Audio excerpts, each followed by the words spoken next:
JL Wilson, awesomeness on the 100K for T. Who does Big Kev consider the most dominant big men in NBA or college history?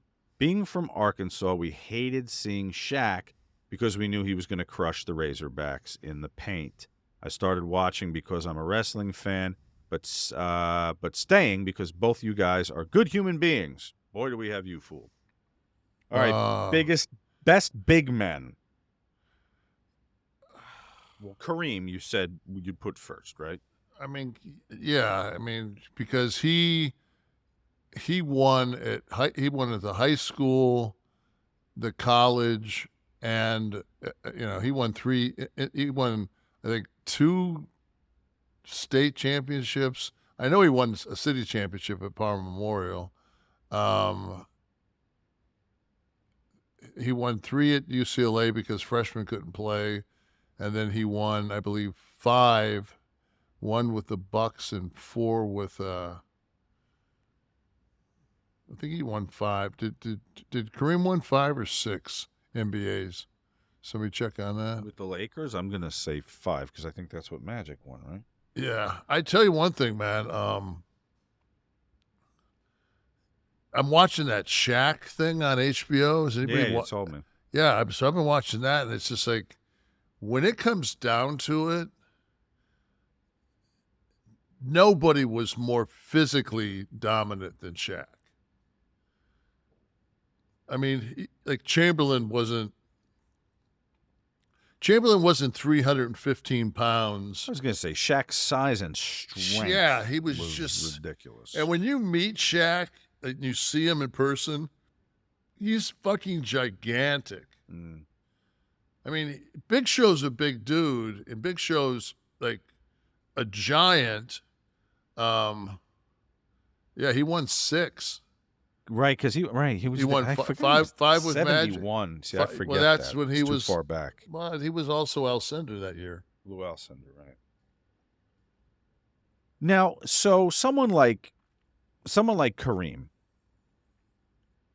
more dominant offensively in the post, or just like owning the lane defensively? He blocked a shitload of shots. Mm. I think that, like, if I had to pick like a defensive center, of course I would go with Russell. Bill Russell was probably the best defensive center. But like when I was watching the Shaq thing, and he's like, okay, he's coming into the league, and he's got Olajuwon, he's got Patrick Ewing, he's got David Robinson, and he's just like, I think he came out his second year. I think he did 2 years in college. So I guess it would be, he would have been his junior year that he came out of LSU. And like he's talking, and he's guarding Ewing, and Ewing does that fadeaway, and he goes like, he doesn't give it 100%, but just goes to get a hand on it, and he says to himself, "Oh fuck, man, I can get that." Right. Next time he does it, he just goes up and gets it, and he's realizing that all these guys that he idolized, that he's more talented than. Like fucking like Olajuwon can't do anything with him.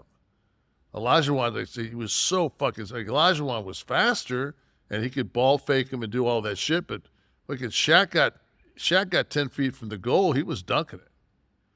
Why wasn't Ewing more dominant? Is it the shooting percentage?